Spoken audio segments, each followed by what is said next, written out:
Hello മക്കളുമാരെ, ഇനി ചക്കക്കുരു ആരും കളയല്ലേ, നമുക്ക് അടിപൊളി ഒരു സ്നാക്സ് ഉണ്ടാക്കാം.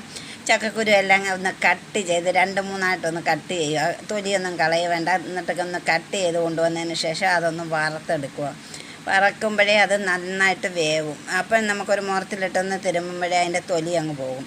അതിന് ശേഷം നമുക്ക് കുറച്ച് ബദാം എടുക്കാം. ബദാമും ഒന്ന് വറുത്ത് ചെറുതായിട്ടൊന്ന് ചൂടാക്കാം. കുറച്ച് കാഷ്നട്ട് അതും ഒന്ന് ചെറുതായിട്ട് ചൂടാക്കിയിട്ട് കുറച്ച് നിലക്കടല കപ്പലണ്ടി എടുക്കുക, അതും ഒന്ന് ചൂടാക്കി കൊണ്ടുവരാം. ഇതെല്ലാം കൂടെ ചൂടാക്കി മാറ്റി വെച്ചതിന് ശേഷം നമുക്ക്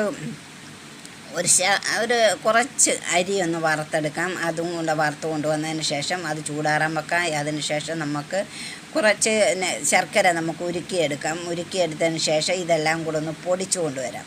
എന്നിട്ട് ശർക്കര ചെറിയ ചൂടോടുകൂടി ഈ പൊടിച്ച മിക്സിനകത്തോട്ട് ഒഴിച്ചു കൊടുക്കുക. എന്നിട്ട് ചെറിയ ഉരുളകളാക്കി നമുക്ക് ഒരു ഭരണിയിലിട്ട് നമുക്ക് ദിവസം ഓരോന്നോ രണ്ടും നമ്മുടെ കുഞ്ഞുങ്ങൾക്കും കൊടുക്കാം, നമുക്കും കഴിക്കാം. അടിപൊളി നല്ല സൂപ്പർ ടേസ്റ്റിലുള്ള ഒരു സ്നാക്സാണ്. എല്ലാവരും ഒന്ന് ട്രൈ ചെയ്ത് നോക്കണം. എല്ലാവരും ചക്കക്കുരു വാരി അയ്യത്ത് കളയാം. നമുക്ക് ഇത് പുറം നാട്ടിലൊക്കെ ഇതിന് ഭയങ്കര വിലയാണ്. നല്ല ഔഷധ ഗുണമുള്ള ഒരു സാധനമാണ്. നമുക്ക് പിന്നെ കൂടുതലായിട്ടുള്ളത് കൊണ്ടാണ് നമ്മളിത് വാരി കളയുന്നത്.